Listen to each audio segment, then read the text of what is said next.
Welcome to Keeping Up with Jones, the Lonnie Jones podcast adventure.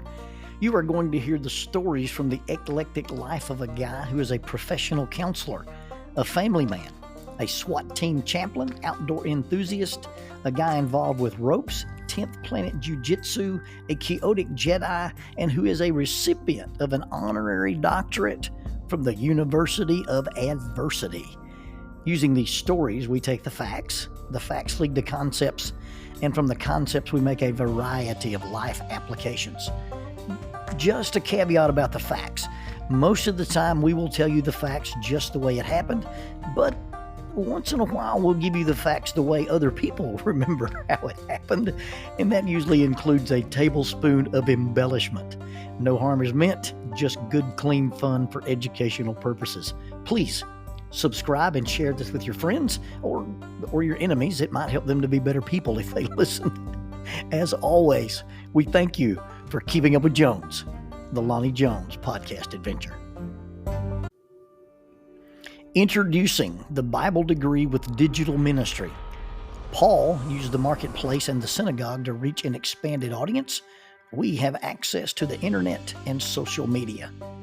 I once heard it said that when McDonald's introduced the drive-through window, they did not change the Big Mac, only how it was delivered. Faulkner University is now offering a new digital ministry track for their Bible degree. Faulkner's degree provides training in understanding and teaching the gospel, alongside training that will allow students to create quality digital content. Opportunities for evangelism in the digital spaces is unlimited, and this is innovative ministry education for our contemporary culture. One of the instructors is a 2-time Emmy-winning former ESPN designer. Members of the Church of Christ could be eligible for the full tuition Jack Zorn Scholarship in order to pursue this special area of study. For more information, contact admissions at faulkner.edu. That is admissions at faulkner.edu. Faulkner University is a digital partner with Keeping Up with Jones, the Lonnie Jones podcast adventure. He was a band guy, and by band guy, I don't mean he was in the band. He was the band director. Now, I wasn't in the band, although if you look at the 1981 Oxford High School yearbook, you will see my picture in the trumpet section with the band. I was wearing a band uniform, and the young man who owned that uniform had decided to spend that photography period in a locker in the band room, but that's a different story. I was not in the band. I never marched a step. I never played a note.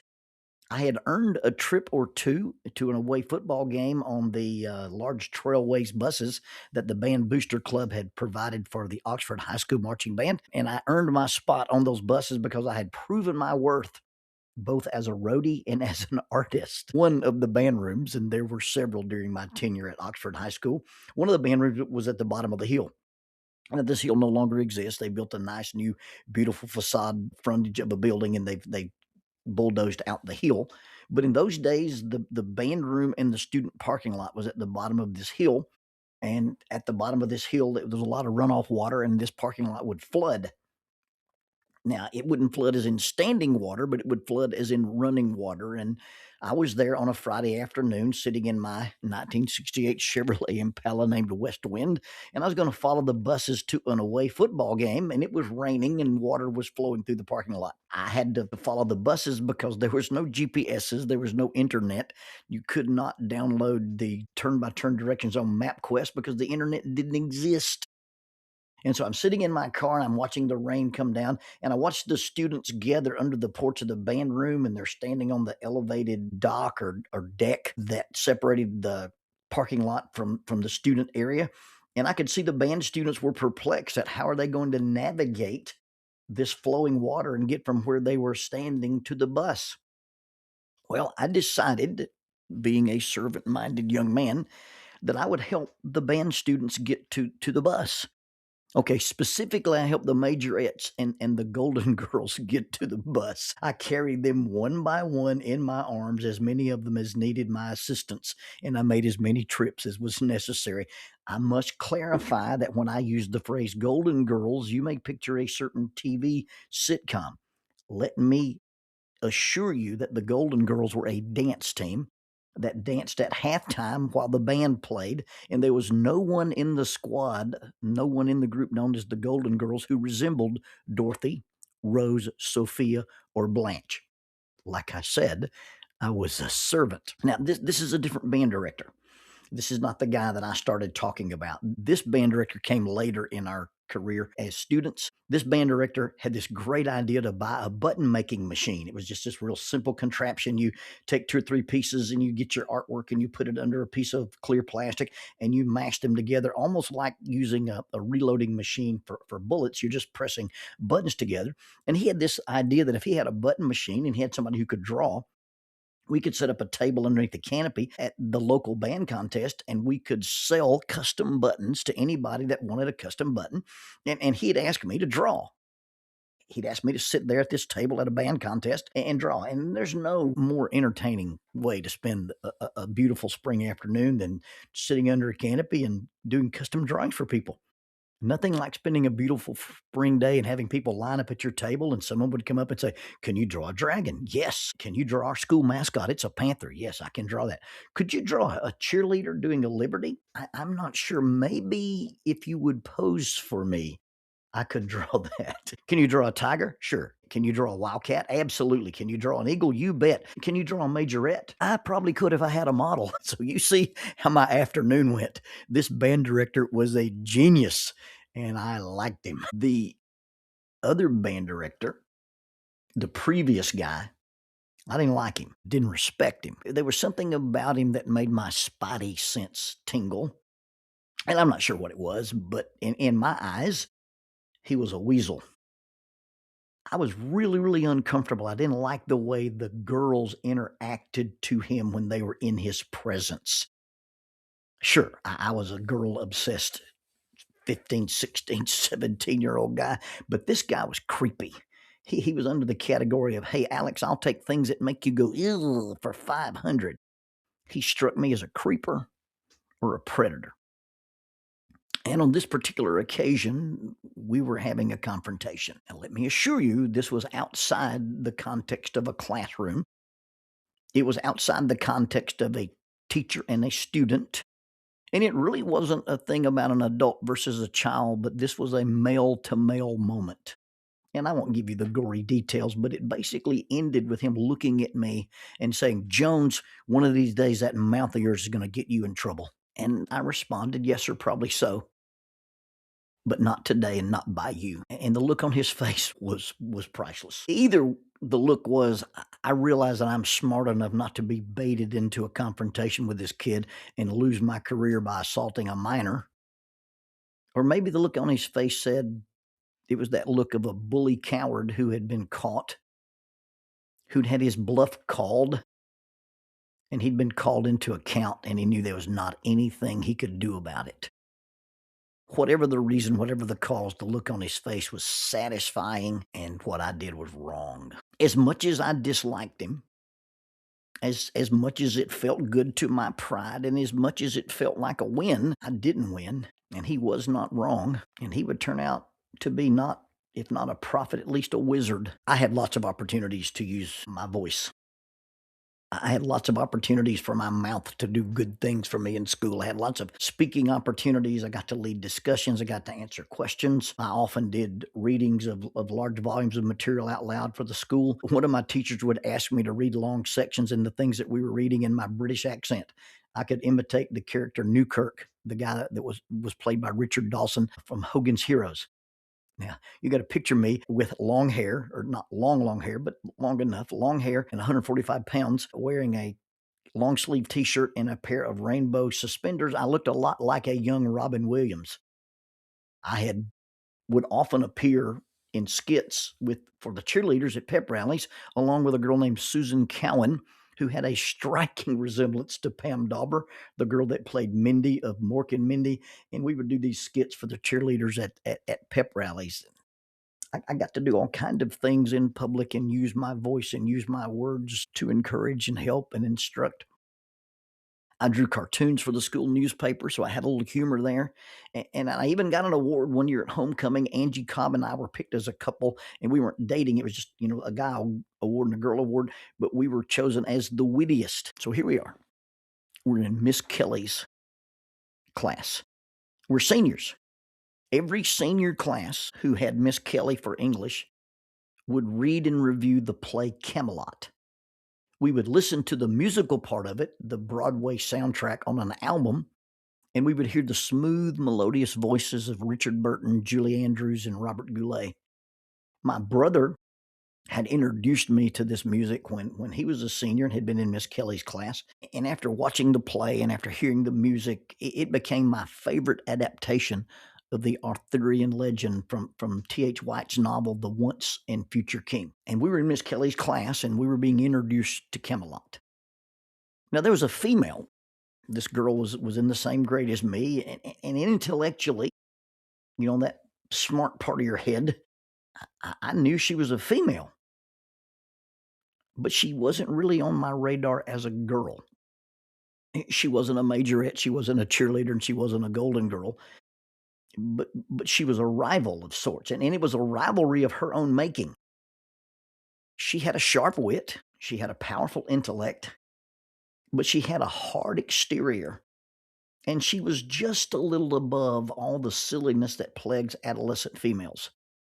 She didn't have to treat her like a girl. She wasn't silly. She wasn't petty. She wasn't vain. She was just a person who was smart and wanted you to know she was smart. I didn't see her as a girl, or at least not the way I saw other girls. She was on par with me, actually, grade wise and intellectually. You could have pretty decent conversations with her. Maybe on one of the basest levels, I acknowledged that she was of the fairer sex, but she was just somebody that sometimes I competed with about my grades, and she was the one who initiated it. She loved to compare our grades. She would always say, "Hey, Lonnie, what did you make on this test? Hey, Lonnie, what did you get on that paper? Hey, Lonnie, what did you get on that assignment?" And she found some source of pride in besting me. Now, I didn't really get sucked into all that because I lived in the house with Gerald Jones, my older brother. And although my grades were never compared to his, I knew and had made peace with the fact that they were in sharp contrast to his. This female person wanted to outdo me. She wanted to outdo my grades in every aspect and was always asking about tests and scores and assignments. And I call it a rivalry in the very loosest sense, in that it really wasn't my thing. It was just hers. Now, I enjoyed it when I would effortlessly win this contest by a point or two. And I wouldn't really spend a lot of time worrying about expelling the energy to try to outdo her. I believe she thought I was smarter than I actually was, and so it became some source of pride for her to beat me in grades. I didn't really see us as friends, but neither were we antagonistic. We were just schoolmates, and she was this female that wanted to know if she had better grades than me. It was mildly embarrassing to have to show her a paper or a test that she did better than I did. And it was mildly entertaining to show her a paper and realize, hey, I made a point or two higher than she did. I readily admit she was a better student than me. I readily admit she was more focused than me. I readily admit that she was actually smarter than me. But we were in Miss Kelly's senior English class together. And Miss Kelly's introducing us to the few weeks in which Camelot would become our class, and our class would become Camelot. Miss Kelly was one of my favorite teachers. She was a friend of the family. She and I went to the same church, and I was very, very good friends with her daughter. Miss Kelly was an exceptionally attractive lady for a teacher, and as a senior boy, you wanted to be in Miss Kelly's class.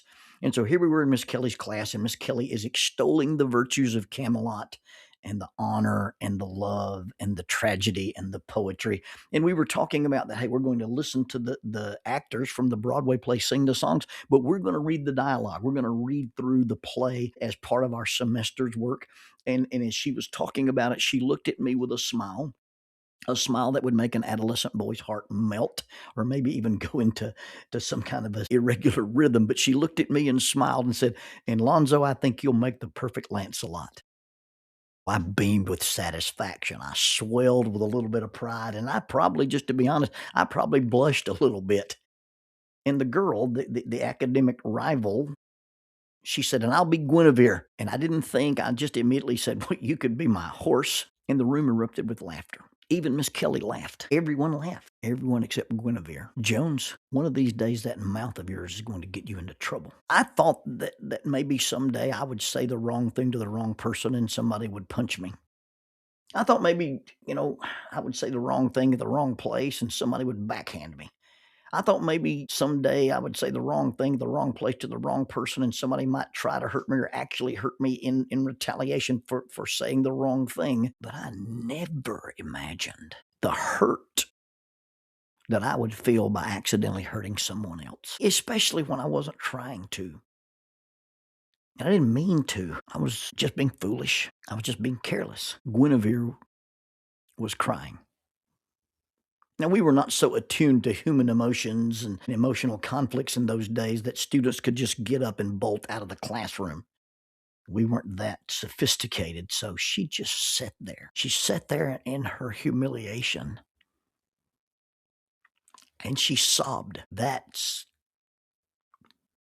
when I saw the girl, not the academic rival, but just a girl who was not a cheerleader, a majorette, or a golden girl, just a girl. And like all little girls, given the opportunity, she would be a princess. A girl who, given the opportunity, would have a knight in shining armor. A girl who, although if asked about it, would probably brush it off, was looking for someone to treat her with chivalry. I saw a girl who had been embarrassed. I saw a girl who had been hurt. I saw a girl whom I had hurt. I didn't see anything else, just a vulnerable girl.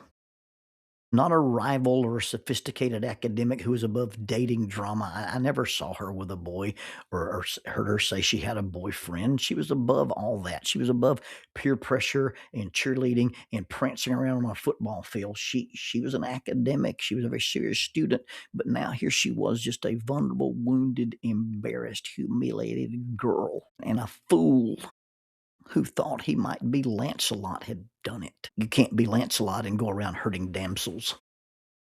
Knights don't distress damsels, they rescue damsels in distress.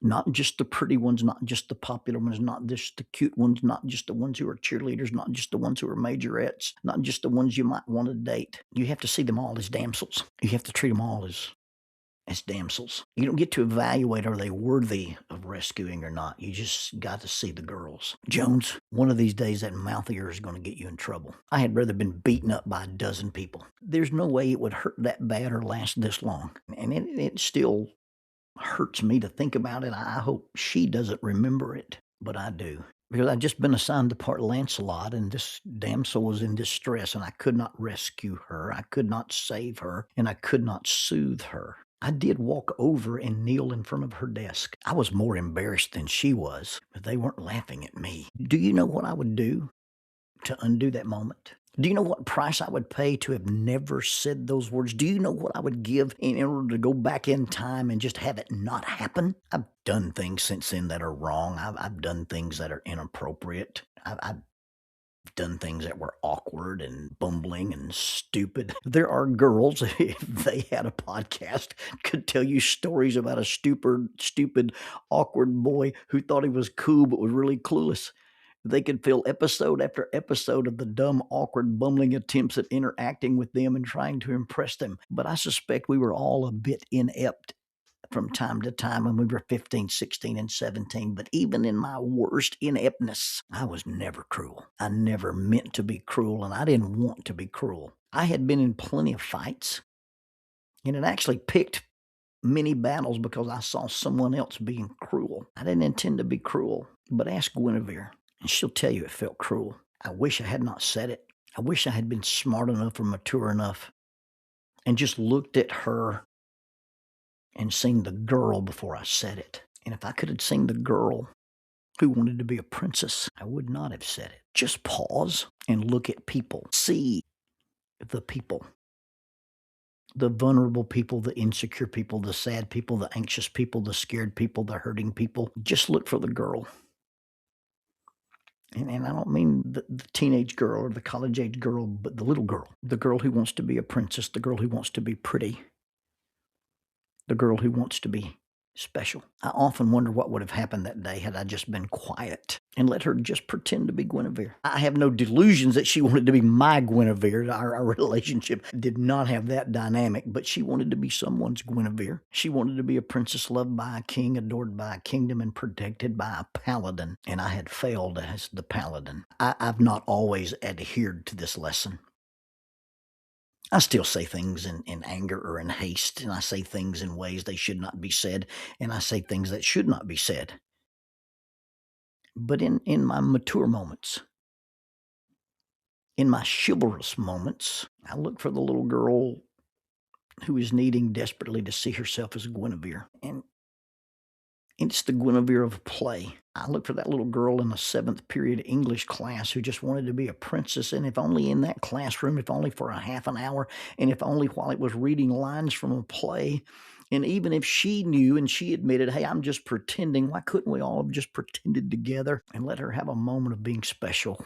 Why couldn't I pretend that I could see her as Guinevere? It was because I failed to see her as a girl, or probably more importantly, as a person. A person who could be hurt, saddened, disappointed, crushed, betrayed, humiliated. A girl that I could see and pretend didn't have real feelings. I know, and I stand by it. Other people's words only have the power we give them, and I really believe that's true. But there are people out there who give our words inordinate power in their lives, and maybe they should or maybe they shouldn't. But they do, and they give our words this power because they look up to us, they admire us, they value us, they envy us, or at least they just trust us. And I believe in the context of 2 high school students in the senior classroom in the 7th period reading the play Camelot, of all the things that went on between us, I believe she trusted me, and maybe she wasn't expecting me to protect her, but she never expected me to hurt her. In the play, Lancelot betrays Arthur. In Miss Kelly's Camelot, I had betrayed Guinevere, and the band director unknowingly had played Merlin and had predicted it.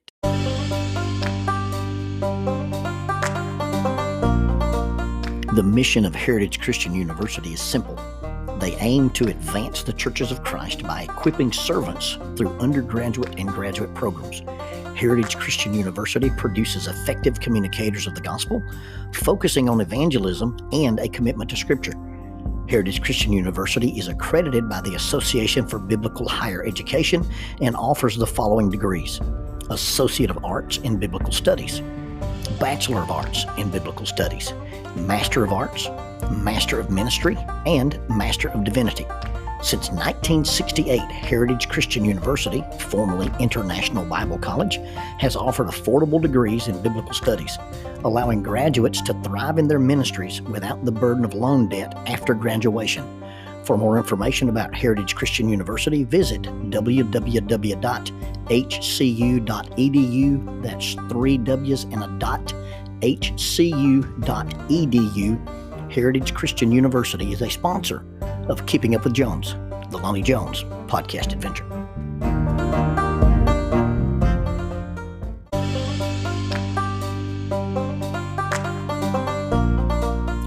Using the tool of shortwave radio, World Christian Broadcasting literally covers the world every day with the gospel. They use 2 large curtain antennas. One is located in Anchor Point, Alaska, and the other in Madagascar. They send out messages that are recorded at their international home in Franklin, Tennessee. They make available 40 hours of broadcast every day. The broadcasts are made in English, Chinese, Russian, Spanish, Portuguese, Korean, English for Africa, and Arabic. They would love for your group to visit them.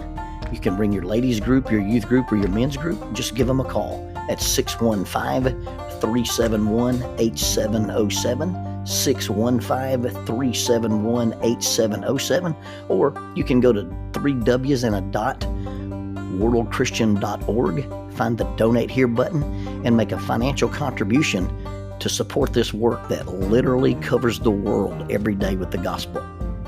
World Christian Broadcasting, in cooperation with Keeping Up with Jones, the Lonnie Jones podcast adventure.